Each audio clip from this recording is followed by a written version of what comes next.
আমাদের বিএনপির লোক নাম বিক্রি করে তাদের সাথে 60-40 হিসেব করে যারা আওয়ামী লীগের এক দূষণের সাথে হাতাত করে তাদেরকে বাঁচানোর জন্য আজকে মরিয়া হয়ে উঠেছে, তাদের বিরুদ্ধে আমাদের সংগ্রাম চলবে ইনশাআল্লাহ। বন্দর নগরী চট্টগ্রামের সিপিজেড ও কেপিজেড এলাকায় জুট ব্যবসা এখনও রয়েছে আওয়ামী সরকারের দোসরদের কবজায়। এমন অভিযোগ তুলে মানববন্ধন করেছে সচেতন নাগরিক সমাজ।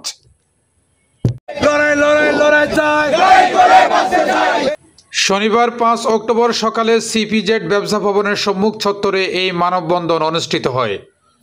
এতে বক্তারা বলেন, জুলাই আন্দোলনের পর দেশের রাজনৈতিক ও অর্থনৈতিক প্রেক্ষাপটে বড় পরিবর্তন এলেও ইপিজেড ও কেপিজেডের জুট ব্যবসা সহ অন্যান্য ব্যবসায় এখনও প্রভাব বিস্তার করছে আওয়ামী ঘরানার ব্যবসায়ীরা।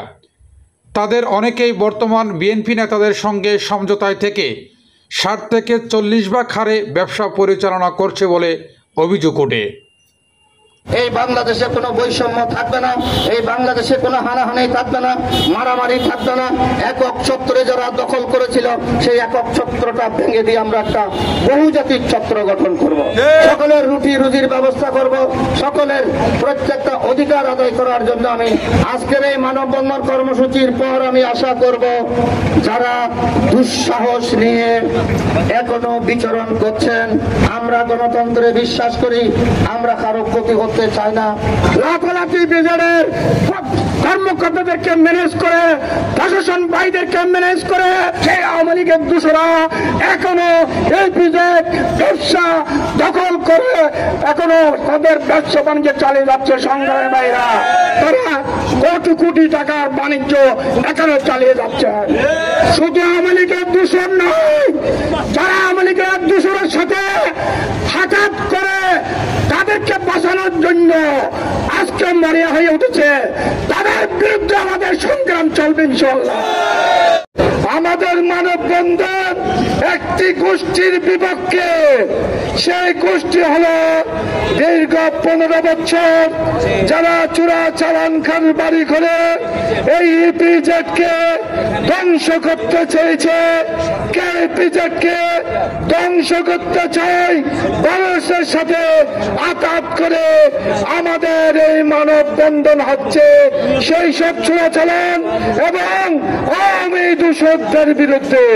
তারা চায় ভারতের সাথে আঘাত করে আমাদের সিপিজেড এবং কেপিজেডকে ধ্বংস করে দেওয়ার জন্য। তারা যে এখানে বিভিন্ন ফ্যাক্টরিতে চুক্তি করে ব্যবসা করছে, এই চোরা কারবারিদের নামে যে যে ফ্যাক্টরিতে চুক্তি আছে সেগুলো বাতিল করতে হবে। চোরা কারবারিদের সাথে কোনো চুক্তি থাকতে পারে না। যারা সব ব্যবসায়ী তাদের সাথে বিজেডির ব্যবসা বাণিজ্য চলবে এবং দূষণের কারণে আজ এখানে আমাদের ইপিজেড এলাকায় আমরা শান্তিভাবে ব্যবসা বাণিজ্য করতে পারছি না। দূষকদের সাথে যারা আঘাত করে ব্যবসা বাণিজ্য চালিয়ে যাচ্ছে তাদের বিরুদ্ধে আমি এই মানববন্ধন থেকে তীব্র নিন্দা জানাচ্ছি। আওয়ামী লীগের দূষকদেরকে আশ্রয় প্রশ্রয় দিচ্ছে, তাদেরকে আমি দৃষ্টি আকর্ষণ করে বলছি, তোমরা সতর্ক হয়ে যাও। আমরা কিছু মুখোশধারী আমাদের বিএনপির লোক নাম বিক্রি করে তাদের সাথে 60-40 হিসেব করে তাদেরকে দিয়ে আজকে তারা এখানে অরাজকতা সৃষ্টি করে। তাদেরকে আগামীতে আমরা আরো কঠিন কর্মসূচি দিতে বাধ্য হব। বক্তারা আরও বলেন, এসব ব্যবসা থেকে কমিশনের টাকা বিদেশে থাকা পলাতক আওয়ামী নেতাদের কাছে যাচ্ছে। দেশের অভ্যন্তরে ওই অর্থ ব্যবহার করে শ্রমিক উস্কানি ও অস্থিতিশীলতা সৃষ্টি করে যাচ্ছে। ইপিজেডে আওয়ামী দোসরদের একটি চোর চক্রের সিন্ডিকেট রয়েছে, যারা প্রতিনিয়ত রাতের আঁধারে প্রশাসনের কর্মকর্তাদেরকে ম্যানেজ করে কোটি কোটি টাকার পণ্য পাচার করে আসছিল, যারা এখনও সক্রিয় রয়েছে। তাদেরকে বর্তমানেও মদত দিচ্ছে বিএনপির কিছু মুখোশধারী নেতারাও। ব্যবসা কর্তৃপক্ষের যেসব কর্মকর্তা এবং শিল্প মালিকরা পতিত ফ্যাসিস্টদের সাথে যোগসাজশ করে ব্যবসা পরিচালনা করতে সহায়তা করছেন, অবিলম্বে তাদের বিরুদ্ধে কার্যকরী পদক্ষেপ নেওয়ার জন্য সরকারের সংশ্লিষ্ট কর্তৃপক্ষের কাছে আহ্বান জানান তারা। 5 আগস্টের লাঠি জুড়া নিয়ে, আগ্নেয়াস্ত্র নিয়ে সাধারণ ছাত্র জনতার উপর ছাত্র জনতাকে ইপিজেডের ব্যবসা নিয়ন্ত্রণ করতেছে এবং তাদের সাথে আমাদের কিছু লোকজন সম্পৃক্ততা আছে। ওই দূষকদের সাথে যারা হাত মিলিয়ে কাজ করতেছে তাদেরকে আমরা ঐক্যবদ্ধভাবে প্রতিরোধ করবো ইনশাল্লাহ। যারা আজকে দূষকদের সাথে তাল মিলিয়ে দূষকদের দালাল হিসেবে চিহ্নিত হয়েছে, দূষকদের দালালি করতেছে, আমি তাদেরকে এই মানববন্ধন থেকে প্রতিবাদ জানাচ্ছি। দূষণরা কিন্তু ইপিজেডের ভিতরে বিচরণ করতেছে। আমরা ব্যবসা কর্তৃপক্ষকে বলতে চাই, এই দূষকদেরকে আগামী দিনে যদি আপনারা এইভাবে যদি বিচরণ করতে দেন তাহলে শ্রমিক অসুযোগ এই লাগাতার থাকবে। কারণ আমি ব্যবসা কর্তৃপক্ষকে বলতে চাই, ব্যবসার জিএমকে বলতে চাই, এখনো যারা দূষণরা এখনো ব্যবসা করতেছে, আওয়ামী লীগের নির্বাচন করছে, আওয়ামী লীগের নির্বাচনের ছবি আছে, কেতালি মার্কার ছবি আছে, ওদেরকে এখন ইপিজেড থেকে বাইর করতে হবে। যদি বাইর না করেন আমরা ওগুলোর ব্যানার ঠেকাইয়া ইপিজেডের মধ্যে ওদেরকে দড়ি দড়ি বাইর করবো এবং এই দূষণদের সাথে যারা সুপারগুলোর মতো লেগে আছে সেই দালালদেরকে প্রতিহত করতে হবে। এই আওয়ামী লীগ দূষণ গত 16-17 বছর এই বিজেপ থেকে হাজার হাজার কোটি টাকা চুরি করে রাতের অন্ধকারে চুরি করে পালিয়ে চলে যায়। এখনো দূষণরা এখনো চুরির কাজের মধ্যে লিপ্ত। এরা রাতের অন্ধকারে সোনা মাল নিয়ে সিন্ডিকেট করে এখান থেকে বের হয়ে যায়।